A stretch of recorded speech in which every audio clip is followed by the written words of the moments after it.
በጫካ ካሉ ከፋኖ ጋር ስም ጠቅሶ ድርድር ካልተደረገ ስም ጠቅሶ እከሌ ካልተፈቱ በምርጫ መሳተፍ አጃቢነት ነው የሚሆንብኝ እንጂ ምንም ትርፍ የለውም ብሏል። እነኚህ ሰዎች እያነሱ ያሉት ሐሳብ ከምርጫ በፊት ወይ ደግሞ ከምርጫ ጋር ተያያዥ የሆነ ሐሳብ አይደል። ይሄን የምትፈልግ ከሆነ ምርጫ አሸንፈ መንግስት ስትሆን ፈጽም። በንጹህ ልቦና ምርጫውን ለመሳተፍ ፈልገው አይደለም የገቡበት። ይሄን እነሱም ሲናገሩት የነበረው ነገር ነው። ሂደቱን ለመጠቀም ነው ሲሉ ነበር። ማድረግ የሚፈልጉትን መፈጠም የሚፈልጉትን ሊሄዱበት የሚፈልጉትን ሊያሳኩት የሚፈልጉትን ሐሳብ እያየነው ነው። በርካታ ፓርቲዎች ናቸው በምርጫው ላይ የሚሳተፉት። በርካታ እጩዎች ናቸው ያሉት። እነኚህ ሰዎች ራሳቸውን ብቻ አድርገው ነው የሚያስቡት። እነሱና ብልጽግና ፓርቲ ብቻ የሚወዳደሩ ነው ይመስላቸው። እንደዛ አይደለም። አንተ ብትኖርም ምርጫ ይደረጋል፣ አንተ ባትኖርም ምርጫ ይደረጋል። ይህንን የምርጫ ሜዳ ተጠቅሞ እንደው በከተማ የጽንፈኛ እንደራሴነትን ሚና በአግባቡ ወጣለው የሚል መፍጨርጨር አያስኪድ። ስለመደመር ሲወራላቸው ስለመደነባበር የሚያስቡ ሰዎች ግን አሁንም መተረማመስ ውስጥ ተዘፍቀዋል። ኢህአፓን በነገራችን ላይ የዚህ ማሳያ ነው። የኢትዮጵያ የባህር በር ጥያቄ እንደሌለን፣ ሐሳብ እንደሌለን፣ ግብ እንደሌለን፣ የሚቆጨን ነገር እንደሌለ ነገር ዝም ተብሎ ጭጭ ተብሎ ተትቶ የነበረ ነው። አሁን ኢትዮጵያውያን ስለ ባህር በር ለመነጋገር አንፈራም። ሐሳባችንን በአደባባይ ለመግለጽ አንፈራም።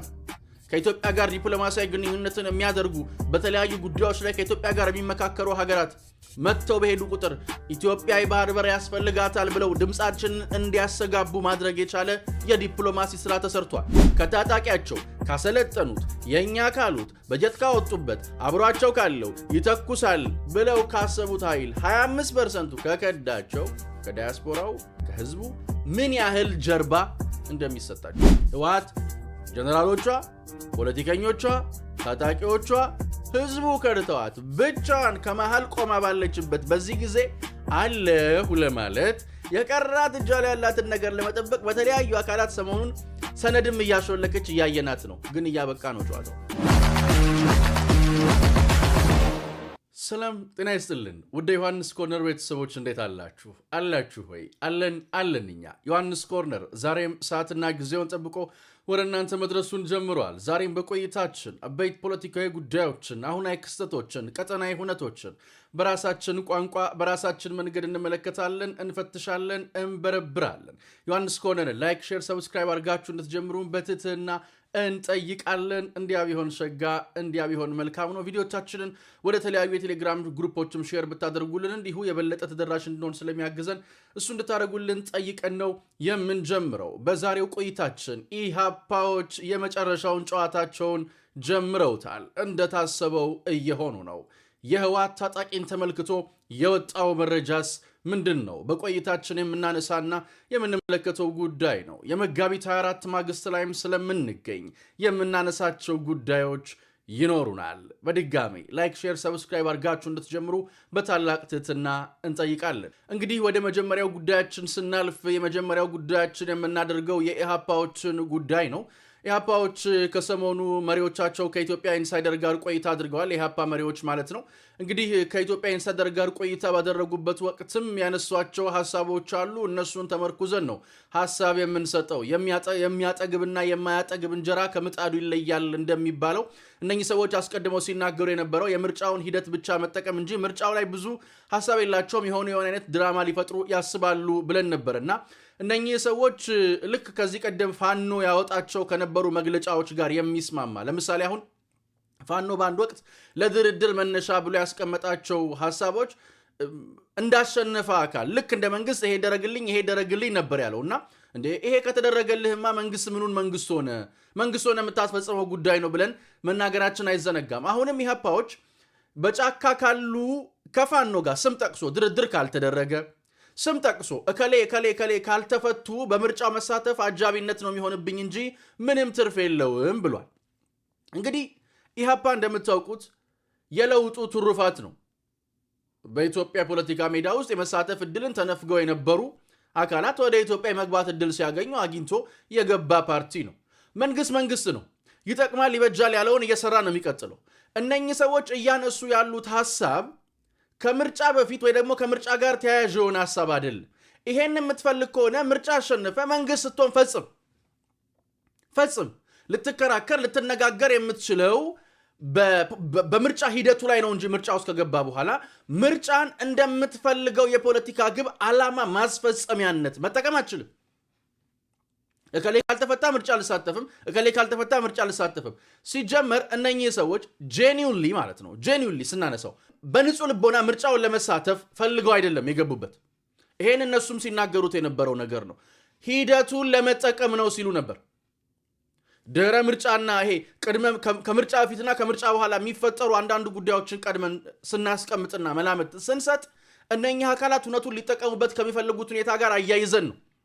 እንግዲህ የዘፈን ዳርዳርታው እስክስታ ነው። ከሰሞኑ ይህንን ዳርዳርታቸውን እያሞቀ ይህንን ጭፈራቸውን እያሳየና ጠንከር አድርጎ በሚያሳይ መልኩ እየመጡበት ነው ማለት ነው። እያየን ነው እሱን ማድረግ የሚፈልጉትን መፈጠም የሚፈልጉትን ሊሄዱበት የሚፈልጉትን ሊያሳኩት የሚፈልጉትን ሐሳብ እያየነው ነው።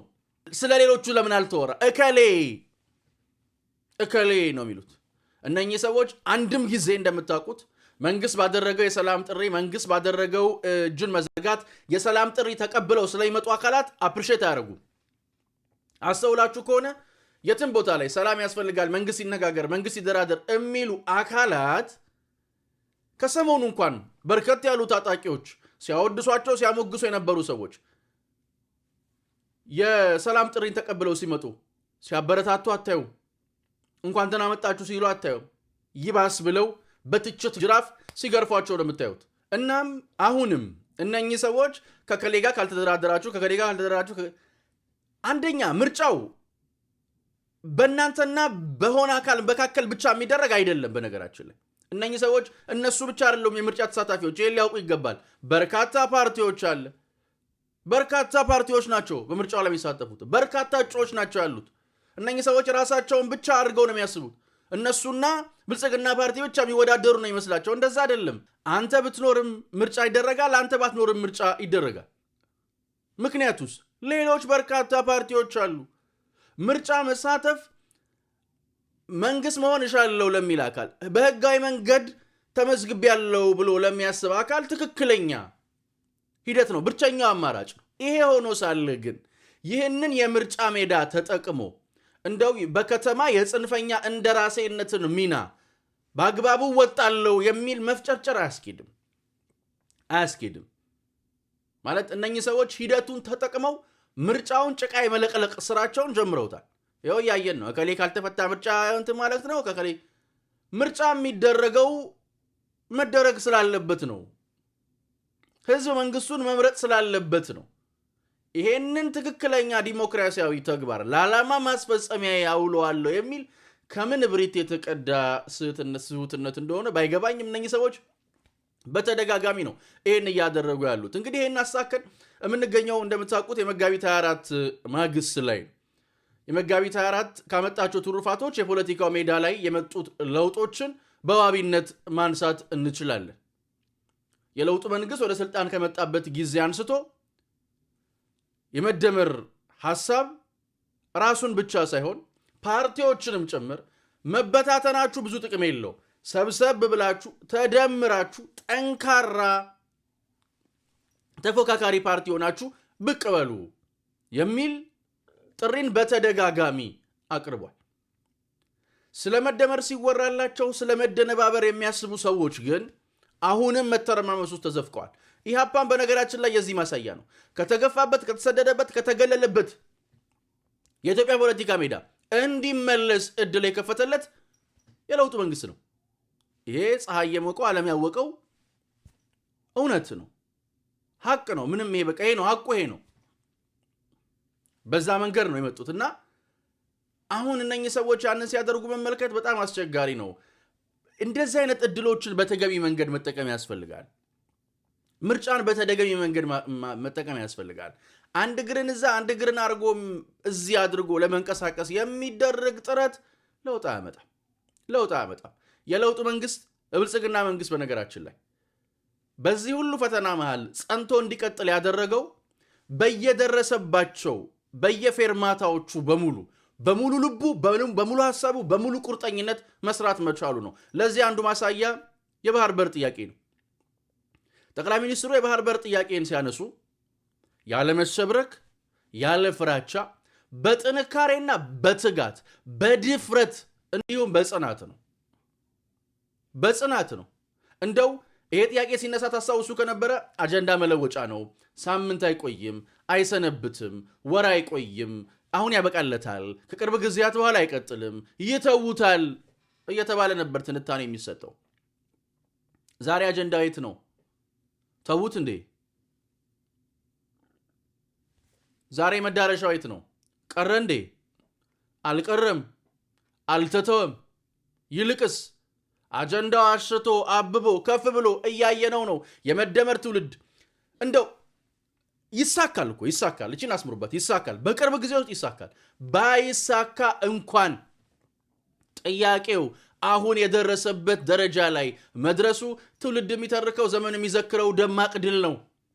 የኢትዮጵያ የባህር በር ጥያቄ እንደሌለን፣ ሐሳብ እንደሌለን፣ ግብ እንደሌለን፣ የሚቆጨን ነገር እንደሌለ ነገር ዝም ተብሎ ጭጭ ተብሎ ተትቶ የነበረ ነው። ያንን የተተወን ግዙፍ ጥያቄ፣ ያንን የተረሳን ግዙፍ ሐሳብ፣ ያንን እንደው ሁሉም እንደ ምንድን ነው ይባለው እንደ ነውር ማንሳትም ማውሳትም አርባ የሚያስገርፍ ሆኖ በነበረበት ጊዜ ቀረና ተተወና አሁን ኢትዮጵያውያን ስለ ባህር በር ለመነጋገር አንፈራም። ሐሳባችንን በአደባባይ ለመግለጽ አንፈራም። ከኢትዮጵያ ጋር ዲፕሎማሲያዊ ግንኙነትን የሚያደርጉ በተለያዩ ጉዳዮች ላይ ከኢትዮጵያ ጋር የሚመካከሩ ሀገራት መጥተው በሄዱ ቁጥር ኢትዮጵያ የባህር በር ያስፈልጋታል ብለው ድምፃችንን እንዲያሰጋቡ ማድረግ የቻለ የዲፕሎማሲ ስራ ተሰርቷል። ይህ የመጋቢት 4 ፍሬ ነው፣ ውጤት ነው። ከ8 ዓመት በፊት ጠቅላይ ሚኒስትሩ ወደ ስልጣን ሲመጡ ይሄንን ጥያቄ ያነሳሉ ያለ የለም። ለምን? የነበረውን ፈተና ያውቀዋል። በቃ ፈተናው ሸብቧቸው ይቀራሉ፣ ለውጡ ያበቃለታል፣ ከመስከረም 30 በኋላ መንግስት የለም እየተባለ ነው ይሄ ሁሉ ስራ የተሰራው። ከመስከረም 30 በኋላ መንግስት የለም ያሉት ሰዎች ተመልሰው መጥተው ከ5 ዓመት በኋላ የሽግግር መንግስት እያሉ ነው። ያስቃል ነገርየው፣ በጣም ነው የሚያስቀው። ያንኑ ሙዚቃ፣ ያንን ሰሚ ያጣ ሙዚቃ፣ ያንን ጨፍረውት አይን መሳብ ያልቻለ እስክስታ፣ ያንን ማለም ያላደመጠውን ጭፈራ መልሰው ደግሞ ፖለቲካ እስክስታቸውን ይዞ መጡ። የሽግግር መንግስት ይሉላል። ስንት ነገር ተሳክቷል እኮ ባለፈው 5 ዓመት። ከኢኮኖሚ ሪፎርም እስከ ግብርና፣ ከግሪን ሌጋሲ እስከ ኢነርጂ ስንት ነገር ተሰርቷል፣ እስከ ዲፕሎማሲ ድረስ። እነሱ እዛው ናቸው። ባለፈው 5 ዓመት ስንት ታርሶ፣ ስንት ተሽጦ፣ ስንት ተበልቶ፣ ስንት አሽቷል። እነሱ እዛው ናቸው። እና በጣም በሚያስቅ ሁኔታ እንደዛ አይነት ተቸንክረው አንድ ቦታ ማለት ስራቸው አይደለም ተቃውሟቸው፣ ፍሬያቸው አይደለም ስድባቸው፣ አንድ ፌርማታ መሻገር ያልቻለ እዚህ ግባ የሚባል ጠብ ያለ ሐሳብ መስጠትም መሰንዘርም ያልቻሉ ሰዎች ዛሬ መጥተው ይሄንን የኢትዮጵያን ጥያቄ የሚነሱትን እያንዳንዱ ጥያቄዎች እስከ መጨረሻው ይዞ እየቀጠለን ያለን መንግስት ለማጣጣል ሲሞክሩ ማየት በጣም ነው የሚያስቀውና ከዛ ደግሞ እንደ ያፓ ያሉ የዚህ ለውጥ ትሩፋት እድል የተሰጣቸው ሰዎች እንደዚህ የዘመንን እድል የዘመንን ዕጣ ከትላንት ቀለም ተውሰው ጽፈው መልሰው ለማቆሸሽ ሲሰሩ ስታዩ በጣም ነው እንትን የሚለው። ብቻ ግን ህዝብ ይታዘባል፣ ያያል። ማን ለኢትዮጵያ ይሰራል፣ ማን ለኢትዮጵያ አይሰራም፣ ማን ለኢትዮጵያ ይጠቅማል፣ ማን ለኢትዮጵያ አይጠቅምም የሚለውን ህዝብ በደንብ ነው የሚያየውም የሚመነጥረውም። እና ያገኛችሁትን እድል በሙሉ ለዚህ መጠቀሚያ ለማድረግ የምትሞክሩ ሰዎች ያው ቀድሞ ስለታሰበ ብዙ ባይገርመንም ሐሳባችሁ ይታወቃል ነው የምንለው። ይህ በእንዲህ እንዳለ ወደ ሌላኛው ጉዳያችን ስናልፍ ከህወሓት ታጣቂዎች ጋር ተያይዞ ኮንፍሊክት ዞን አንድ መረጃ አውጥቷል። ባወጣው መረጃ እንግዲህ ህወሓት አሉኝ ከምትላቸው ታጣቂዎች 25% ከድተዋታል፣ ከድተውም ወደ ሐራ መሬት ሄደዋል የሚል ዘገባ ይዞ ወጥቷል። እኛ እንጠይቃለን። ከሰሞኑ ሲሉ የነበረው ጉዳይ አለ። በጣም በተጋነነ ቁጥር ይህን ያህል ታጣቂ ያለን ፔሮል ውስጥ እናስገባለን ምናምን የሚል የታጣቂ ቁጥር ሲዘረዝሩ ነበር። እሱ አንደኛ በህዝብ በጀት ላይ መቀለድ ነው፣ በኢኮኖሚ ላይ ጫና የሚያመጣ ያልተገባ ጉዳይ ነው። እነሱ ይሄን ባሉበት ማግስት ግን 25% የሚሆነው ታጣቂ ከድቶታል አሉ። እኛ ይሄንን ማንጸሪያ እናድርገው። ከገዛ ታጣቂያችሁ 25% በሙሉ ከድቷችሁ እኛ ከዚህም ከፍ ይላል ብዬ ነው ማስበው እኔ። እንደውም ይሄኛው ትንሽ እንትን ለማለትም የሞከረ መረጃ ይመስላል። ትንሽ እንትን ያለ ይመስላል። በጣም ከፍ ይላል ከዚህ ግን 25% ራሱ ቢሆን ነው የምላችሁ። አስቡት። ከታጣቂያቸው ካሰለጠኑት የኛ ካሉት በጀት ካወጡበት አብሯቸው ካለው ይተኩሳል ብለው ካሰቡት ኃይል 25% ከከዳቸው ከዲያስፖራው ከህዝቡ ምን ያህል ጀርባ እንደሚሰጣቸው። ይሄ በሆነበት ሁኔታ ነው የሚፎክሩት። ይሄ በሆነበት ሁኔታ ነው የሚሸልሉት። ይሄ በሆነበት ሁኔታ ነው ለያዥ ለገናዥ እናስቸግራለን የሚሉት። እነኚህ ሰዎች ሁኔታ አይገመግሙም፣ አያሰሉም፣ አይደምሩም፣ አይቀንሱም። እንደው በቃ ዝም ብሎ ብቻ የማይሆን ነገር ይሆናል፣ ማይሳካ ነገር ይሳካል በሚል ጩኸት፣ በሚል ድንፋታ በሌለው ስራ ነው እየሰሩ ያሉት። ከታጣቂያቸው 25% ከዛ በጣም ከፍ ይላል። በነገራችን ላይ ሰሞኑን ስናነሳ ነበረ እነ ጀነራል ጉሽ ገብረ ይቅርታ ሐራ መሬት ወርደዋል። ህወሓት ጀነራሎቿ፣ ፖለቲከኞቿ፣ ታጣቂዎቿ ህዝቡ ከድተዋት ብቻዋን ከመሃል ቆማ ባለችበት በዚህ ጊዜ አለሁ ለማለት የቀራት እጇ ላይ ያላትን ነገር ለመጠበቅ በተለያዩ አካላት ሰሞኑን ሰነድም እያሾለከች እያየናት ነው። ግን እያበቃ ነው ጨዋታው። እነ ታደሰ ወረደ እንዲህ አይነት የተለፈሰፈሰ ነገርን ይዘው ነው የማይቀር ነገር ይመጣል፣ የማይቀር ነገር ይሆናል እያሉ እንትን የሚሉትና የሚያስቡት የሚፈልጉት ሌላ ነው፣ የማድረግ አቅማቸው ግን ሌላ ነው። እናችንም ከግምት ውስጥ ብታስገቡ እንደው የምታስቡትን ላትፈጽሙ ነገር ዝም ብሎ ረብሻ፣ ብጥብጥ፣ ጫጫታ ምናምን ለመፍጠር ባትሞክሩ ነው የምንለው። አስሉት ግን ከታጣቂያቸው የኛ ከሚሉት ይሄን ያለ ይከዳ ህዝቡ እንዴት አንቅሮ እንደተፋቸው እሱን እያየን ነው። ማለት ባስ እስኪ ከለክሉ ድረስ ወጣቱ ጥሏቸው እየሄደ ነው። እንደማይጠቅሙ እንደማይረቡ ያለ ጦርነት መኖር የማይችሉ የጦርነት በቃ ሱሰኞች፣ የባሩድ ሱሰኞች መሆናቸውን ተረድቶ ከነሱ ራሱን እያሸሸ ነው የሚገኘውና ይህ መረጃም ሲወጣ እንግዲህ የቀራቸው ምን ያህል እንደተንቆታኮተ የሚያሳይ ነው ለማለት ነው። እንዲያ ነው። እኛ ግን ሁሌም እንደምንለው እንደማይለወጥ አንድና ውድ ቃል፣ አዲስ ትውልድ፣ አዲስ ተስፋ። ሁሉም ጥሩ ይሆናል፣ ሁሉም በጎ ይሆናል፣ ሁሉም ሸጋ ይሆናል። የኔና የናንተ ሀገርም እንደ ልማዷ ታሸንፋለች፣ እንደ ልማዷ ድል ታደርጋለች። ፈጣሪ ኢትዮጵያና ህዝቦቿን አብዝቶ አብዝቶ አብዝቶ ይባርክ። ቸር ቆዩን። የነገ ሰው ይበለን። ቼርስ